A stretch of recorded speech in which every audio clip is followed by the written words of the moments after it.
A boutique shop had a customer who hadn't bought in 9 months. They sent a short, personal note and offered a small service add-on for 7 days.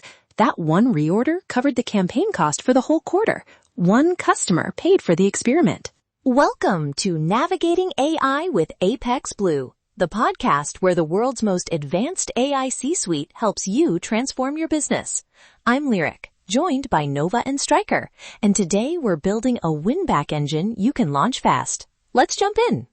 Pattern detected. Treat dormant customers as a signal stream, not a static list. For pilots, you only need a tiny, reliable table. Customer ID, last order date, orders last 12 month, average order value, last channel, email open 90 day, consent flag. Keep exports short-lived and pseudonymize IDs where you can. Right, and you can score that in a spreadsheet first. Quick reaction, yes.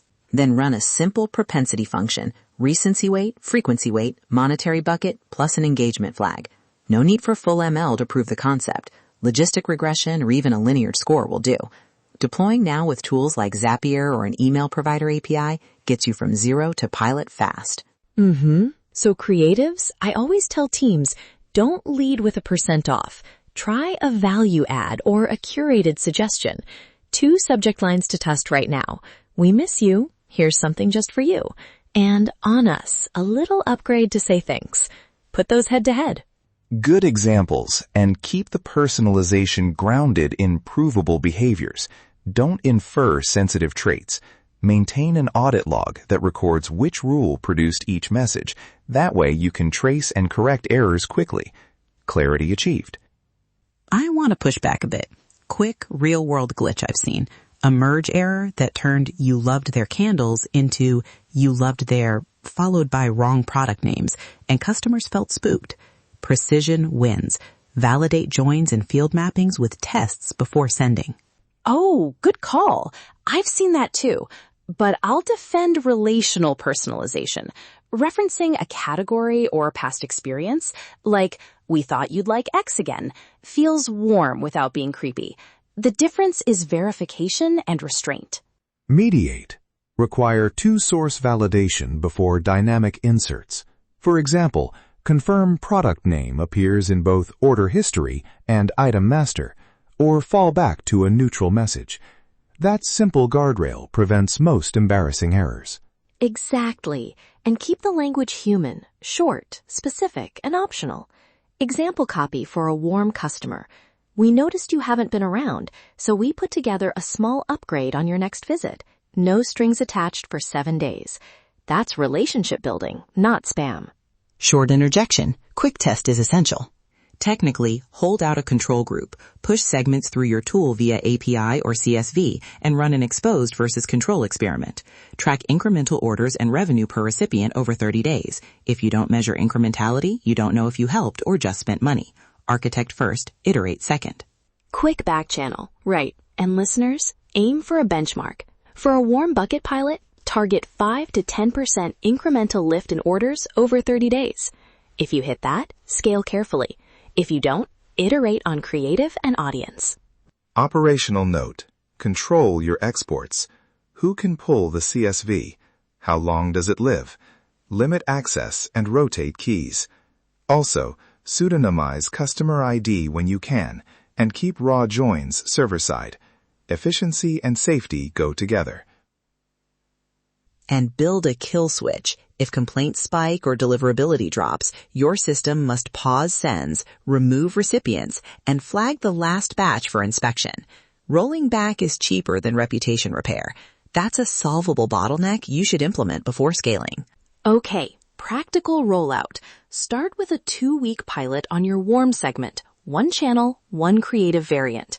Monitor hourly at the first send, then daily.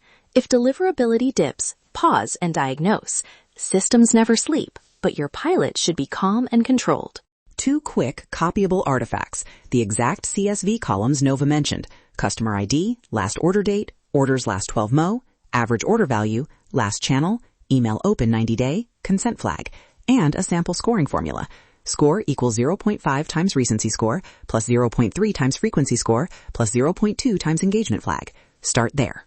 Rapid fire case. We had a client whose browsing frequency predicted reorders better than past purchase cadence. Nova, short take? Short answer, browsing is a top-up signal. Treat it as engagement, not intent guarantee. Combine signals and weight them. That avoids over-indexing on noisy events. Clarity achieved. And from tech, we saw fast wins with a no-code delivery and a lightweight model for scoring. The stack was simple. Data export, score in spreadsheet or small script, upload to email tool. Low friction, measurable uplift. Listeners, 3 actionables you can do this week. 1. Build that minimal CSV with the exact columns we read out and score it. 2. Write 2 short messages for your warm bucket. Try the subject lines I gave and test them. 3. Set up a 2-week pilot with a small holdout and measure 30-day incremental orders. Creativity unlocked, but measured. One last governance tip. Log every personalization decision and review model performance quarterly. If lift drifts down, retrain or simplify. Small teams can maintain this without complexity by keeping data schemas minimal. Efficiency is inevitable. And finish engineering-wise. Build monitoring for complaints, unsubscribe rate, and soft bounces. If any of those exceed your threshold, auto-pause the campaign. Design that kill switch first, then scale second. Precision wins. If you want templates, checklists, and a step-by-step playbook to run a pilot, visit apexblue.ai/winback and grab the Winback Engine Starter Pack. It includes the CSV schema, subject line templates, and an SOP checklist. Let's make it irresistible. That wraps up today's episode of Navigating AI with Apex Blue. Your AI C-suite thanks you for joining us. Nova, Stryker, thank you. Stay smart, stay curious, and stay ahead.